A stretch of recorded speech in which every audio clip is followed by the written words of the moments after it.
Louvado seja nosso Senhor Jesus Cristo, para sempre seja louvado. É com muita alegria, esperança e muita fé que começamos mais um encontro, palavra de luz e vida.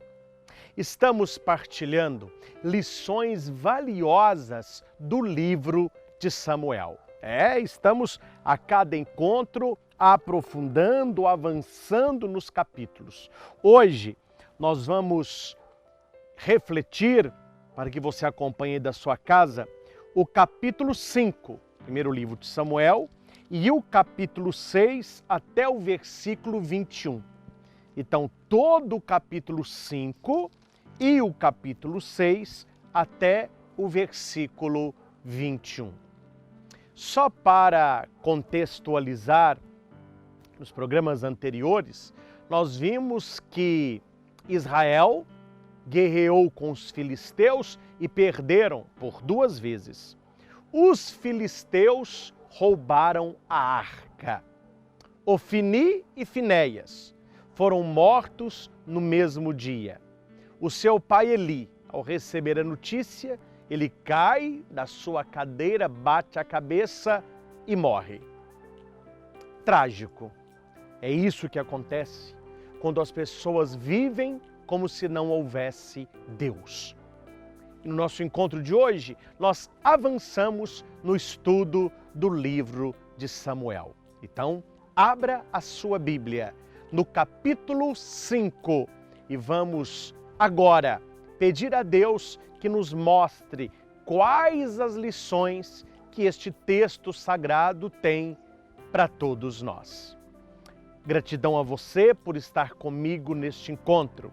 Espero que a reflexão de hoje nos faça pessoas melhores com muito mais fé.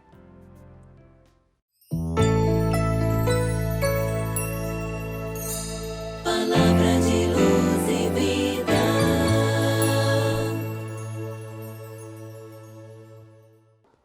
Muito bem, meus caros. A arca de Deus foi roubada, Eli já está morto, os seus filhos, Ofni e Finéias também. O capítulo 4 foi bem turbulento, né? Então vamos ver a continuidade da nossa reflexão. Os filisteus levaram a arca. O que aconteceu daí para frente? Eu não vou ler o capítulo todo, eu vou citar, depois você pode aprofundar na leitura. Aqui vai dizer o seguinte, leio apenas o versículo 1 e 2. Os filisteus apoderaram-se, pois, da arca de Deus e levaram-na a Eber-Ezer para Azoto, é o nome da cidade, né? Tomaram a arca de Deus e a introduziram no templo de Dagon, colocando-a junto do ídolo. Então, nesta cidade, Azoto, havia um templo onde havia um ídolo chamado Dagon. E é exatamente neste templo eles colocam a arca de Deus. Não poderia ter tido ideia pior, né? A Bíblia vai dizer que no dia seguinte as pessoas chegaram naquele templo e viram o deus Dagon caído com o rosto por terra. Eles não entenderam. Levantaram o ídolo, passou-se aquele dia. No outro dia, eles voltam ao templo de Dagon. Ele está caído novamente, com a cara por terra, agora sem os braços, sem os pés.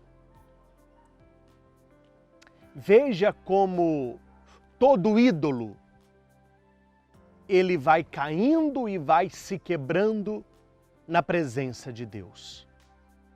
Nós precisamos colocar a mão na nossa consciência e no nosso coração e pensar quais são os ídolos que podem estar na nossa vida ou querendo entrar na nossa casa. O dinheiro, a busca desenfreada do prazer, o culto do corpo, o materialismo e tantas outras mazelas. Veja que o ídolo Dagon, ele cai de cara a primeira vez, cai a segunda e se arrebenta todo. Todo ídolo será destruído na presença de Deus. Então precisamos voltar ao Senhor de todo o nosso coração. E aquele povo sentiu o peso da mão de Deus. O versículo 6 vai dizer: a mão do Senhor pesava sobre os habitantes de Azoto, e ele os devastou e feriu de hemorroidas na cidade, no seu território. Vendo isso, os habitantes de Azoto exclamavam. Olha que interessante, a arca de Deus, que é o símbolo da presença de Deus, da bênção de Deus, para este povo se tornou maldição. Era o povo idólatra, um povo distante do Senhor.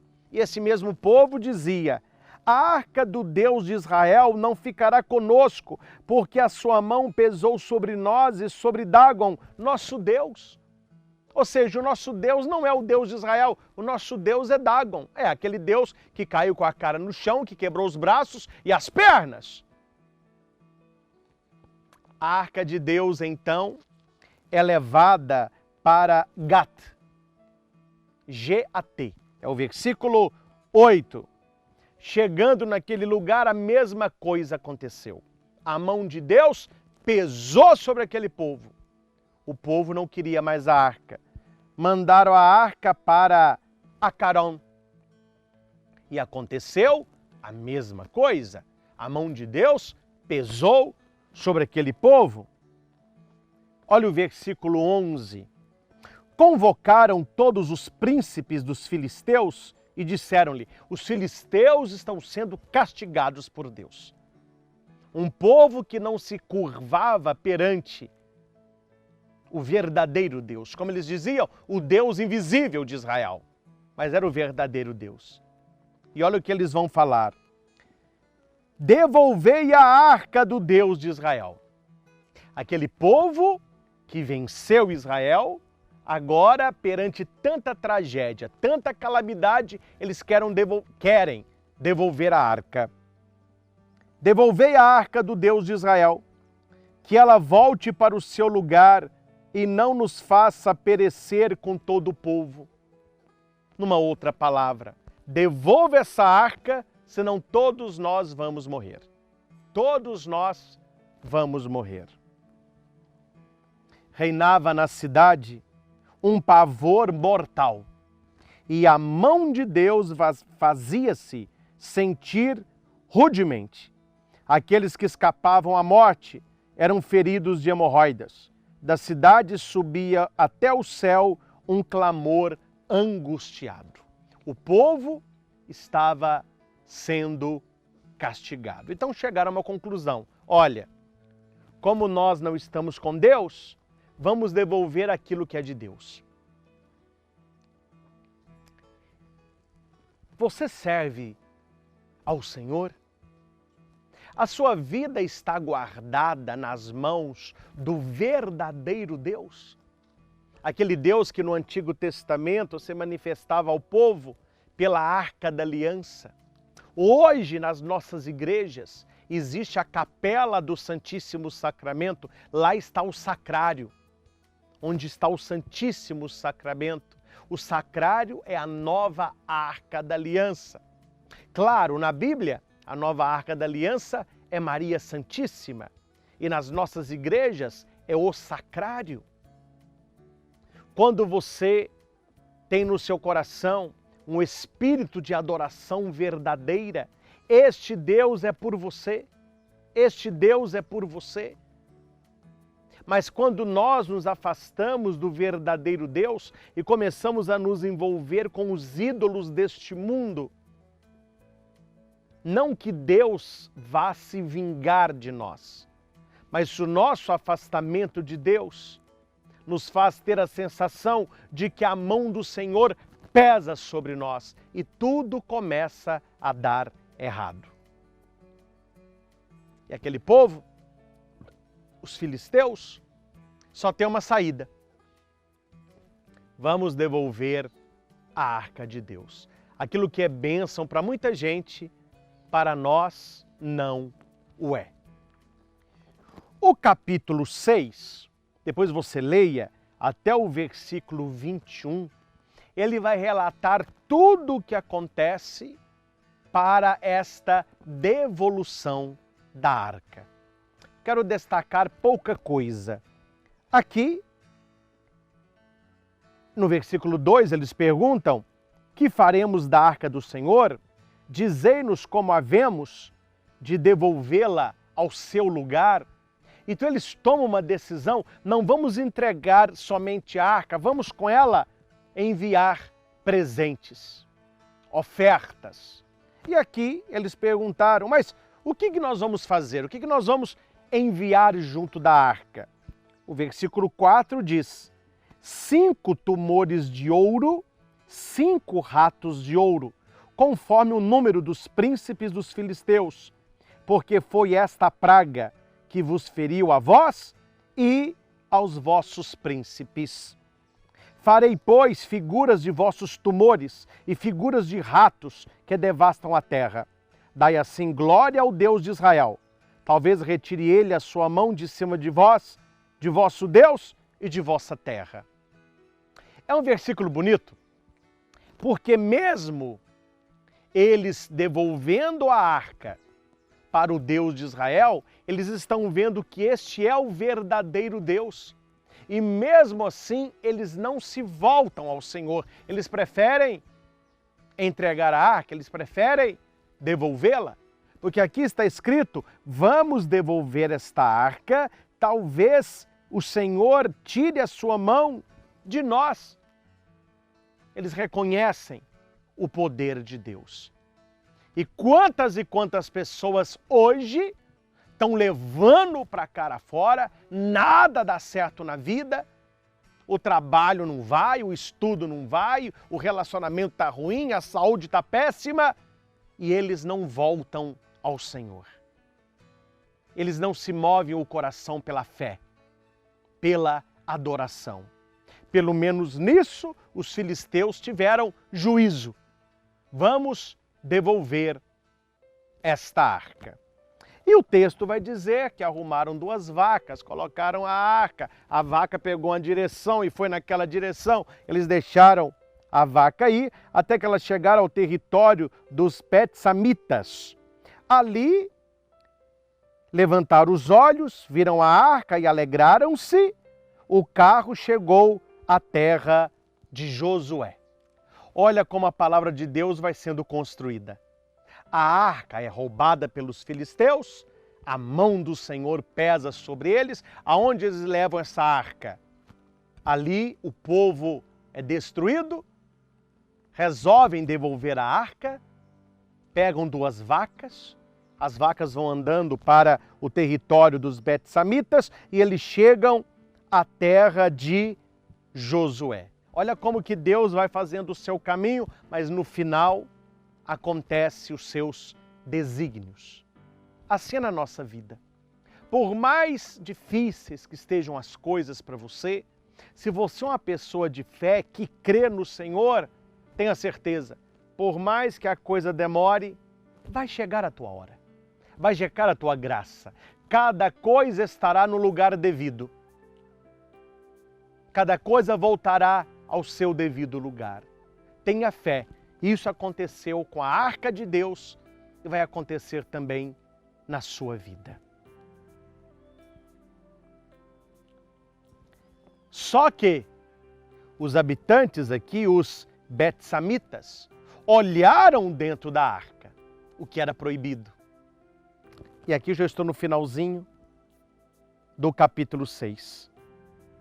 O Senhor feriu os Betsamitas, porque tinham olhado para dentro de sua arca. Feriu 70 homens entre 50.000. O povo chorou por causa desse grande golpe com que o Senhor o tinha ferido. os habitantes disseram: quem poderá subsistir na presença do Senhor e deste Deus Santo? Quer dizer, quem pode ficar na presença de Deus? E para quem irá a arca, afastando-se de nós? Quer dizer, para onde nós vamos levar essa arca? Ela está vindo lá, chegou aqui no território dos Betsamitas, está fazendo miséria também. Mandaram dizer aos habitantes de Cariatarim: os filisteus devolveram a arca do Senhor, vinde e levai-a para vós. E você verá o porquê que a arca de Deus será levada para esta cidade. Quais as principais lições do encontro de hoje? Clamar a presença de Deus, estando longe de Deus, é muito perigoso. A presença de Deus requer santidade, requer conversão, requer mudança de vida. E muitas orações, ao invés de melhorar a pessoa, vai piorar a situação, porque você está clamando um Deus que você não conhece. A Arca da Aliança estava com os filisteus. O que eles esperavam? Vitória, saúde, alegria, exultação. Não adiantou a arca estar ali, porque eles não tinham um coração adorador e a mão de Deus pesou sobre eles. Então levaram para uma cidade, levaram para outra, terminaram nessa e o pessoal foi olhar o que não devia, a curiosidade excessiva. Como dizia a minha avó, foi a curiosidade que matou o gato. Curiosidade para aquilo que não diz respeito. Eles abriram a arca, olharam dentro da arca e a mão de Deus pesa sobre eles e agora eles querem enviar a arca para outro lugar. E você verá no nosso próximo encontro que neste lugar está o profeta Samuel. Aquele Samuel que refletimos nos encontros anteriores, que era criança, que estava crescendo. Agora Deus levanta este profeta para organizar o seu povo e mostrar o seu poder. Tenho certeza que todos que estão acompanhando estes vídeos estão crescendo na fé, estão descobrindo a maravilhosa história do livro de Samuel. Se você ainda não é inscrito no nosso canal, se inscreva, deixe o seu joinha, deixe o seu comentário. O que Deus falou ao seu coração no programa de hoje? Compartilhe este vídeo. Vamos espalhar esta mensagem de fé. Deus abençoe você e toda a sua família. Este é o programa Palavra de Luz e Vida, levando até você uma mensagem de fé.